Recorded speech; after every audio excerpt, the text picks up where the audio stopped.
Jadi saya melanjutkan tentang inverter. Kemarin sudah kami jelaskan bagaimana proses yang terjadi di inverter adalah tegangan DC akan dirubah menjadi tegangan AC. Kita lihat, kita lihat di layar Anda. Ini yang atas itu ada tanda positif nih, tanda positif. Ini berarti tegangan DC positif. Yang ini negatif berarti tegangan DC negatif. Oke ya. Kemudian ini TH1, TH2 yang ada hitam-hitamnya, TH3 dan TH4 yang tidak dihitam-hitamin. Ini disebut tiristor. Tiristor. Jadi seperti diode, tapi akan mengalirkan arus jika ini ada triggernya. Ini coba kalian lihat.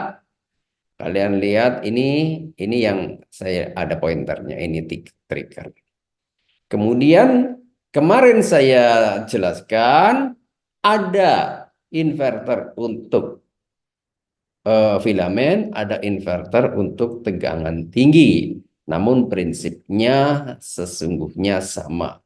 Kita lihat apa yang Anda lihat di depan adalah inverter untuk tegangan tinggi.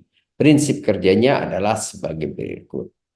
Tegangan positif ini mengalir ke sini, ke TH1, tapi dia tidak akan melewati TH1 sebelum TH1 mendapat trigger. Triggernya dari mana? Ini ya ada kaki yang terputus, ini TH1, 2, 3, dan 4 semuanya ada.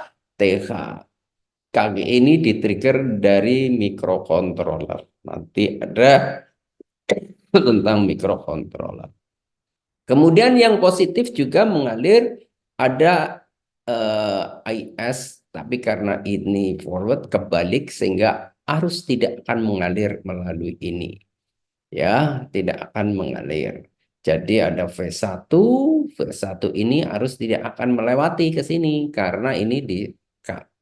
Kemudian lurus ke kanan akan melewati ke TH3. Berarti TH3 bisa dilewati jika sudah di-trigger. Kalau tidak di-trigger juga tidak bisa. Kemudian ada V3. V3 ini juga tidak bisa melewati dari positif karena ini di bias forward. Jadi nggak bisa. Prinsip kerjanya adalah begitu juga minus. Nah, minus ini bisa mengalir melalui TH4 karena mundur, dia bias mundur. Tapi karena ini belum di-trigger, maka juga arus tidak bisa melewati TH4. Namun nih juga ada V4. Ini di bias maju. Sehingga karena negatif di bias maju, sehingga tidak bisa lewat. Hanya stop di sini. Untuk V1, V2, V3, V4 itu sebagai kopling, sebagai keamanan, memang tidak melewatkan. Kemudian juga melewati ke TH4, TH2. Ke TH2 ini bias mundur. Sehingga arus negatif bisa lewat jika sudah ada trigger. Oke, kemudian ada V2 karena ini di bias maju di sini, maka arus negatif tidak mengalir, maka dikopling di sini. Baik, saya akan kerjakan satu persatu. Prinsip kerjanya, TH1 bekerja bersamaan dengan TH2. TH1 dengan TH2 bekerja bareng.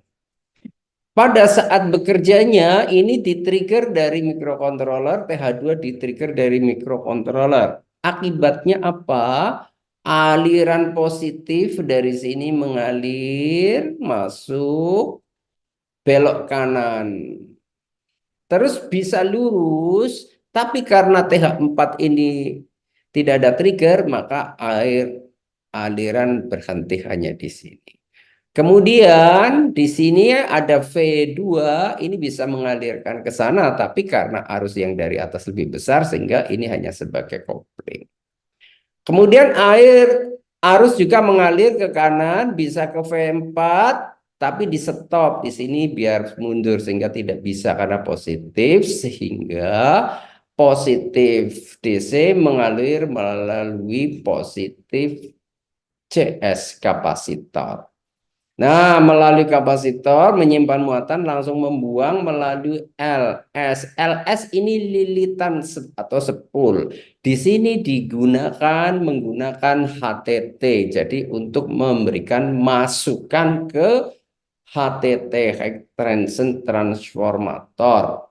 Ini sampai di sinilah tugas dari arus positif. Tadi sudah saya sebutkan TH2 juga mendapat trigger. Makanya pada saat yang bersamaan sesungguhnya arus negatif bias mundur. Dari sini mundurnya melalui TH2. TH2 arus negatif masuk. Lagi masuk bisa belok kanan, bisa belok kiri, bisa naik. Naik ini karena tidak dapat trigger juga TH3 juga tidak bekerja sehingga hanya stop di sini. Ke kanan juga ini di stop karena ini hanya sebagai kopling. Maka harus mengalir melalui R ini RS. Setelah melalui RS, maka melalui trafo. Yang tadi trafo satu sisi mendapatkan tegangan positif, yang satu sisi tegangan negatif. Tugasnya stop di situ. Kemudian siklus kedua tolong perhatikan TH4 mendapatkan trigger bersamaan dengan TH3 dari mikrokontroler. Efeknya apa yang terjadi? Yang terjadi adalah lihat yang atas, lihat ini ada laser yang warna merah, arus akan mengalir ke kanan melalui TH3. Dari TH3 kan udah di-trigger, arus mengalir langsung masuk RS, tapi tidak bisa ke TH2 karena tidak di-trigger. Yang tadinya RS ini mendapatkan negatif, sekarang gantian mendapatkan trigger positif. Sudah sampai ke LS. Berikutnya TH4 di-trigger, maka tegangan negatif akan bias mundur, masuk melalui TH4, belok kanan melalui C. Yang C-nya tadi di-trigger positif, sekarang dialiri arus negatif langsung ke LS. Terjadilah bolak-balik yang frekuensinya 13 kHz yang tadinya tegangan AC karena dibolak-balik terus-menerus dengan begitu cepatnya sebanyak 13 kHz, 13.000 dalam 1 detik, maka menjadi push-pull. Kemudian dari LS primer akan mengalir induktansi magnet ke sekunder karena ini trafo step up kemarin sebagai HTT, tegangan di sekunder akan lebih besar dari primer tergantung perbandingan trafonya. Kalau 1:1000 misalnya tegangan di LS itu 100 volt, primer maka di sekunder adalah 100 kilovolt. Setelah melalui trafo, tegangan disearahkan melalui diode tegangan tinggi. Yang negatif juga masuk, kemudian distabilkan oleh kapasitor. Kemudian yang positif masuk ke anoda, yang negatif ke katoda atau ke filamen. Inilah terjadi siklus terus-menerus tadi. Maka di inverter yang tegangan AC, yang tegangan input DC menjadi tegangan AC. Itu gambarannya seperti itu. Sampai di sini bisa dipahami apa belum? Saya ngomongnya sudah sangat lambat, pelan sekali, biarin saya tidak suruh mengulang. Enak kan? Yes, kurang piye.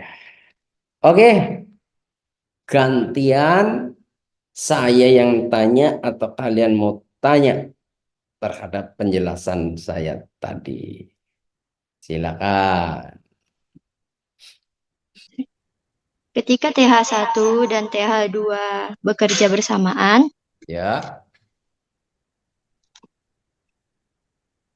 maka arus mengalir TH1 ke LS yang kanan yaitu negatif, kemudian yang ya. Kemudian yang kiri yaitu TH2 yang positif. Kemudian TH3 dan TH4 bekerja bersamaan Ya, dan di-trigger, maka arus mengalir ke LS yang kiri atau TH4 itu negatif, kemudian yang kanan atau TH3 itu positif. ya, Terus di LS, tegangan primer lebih tinggi dari tegangan sekunder. Tegangan primer masuk ke anoda dan yang kiri masuk ke filamen. oke.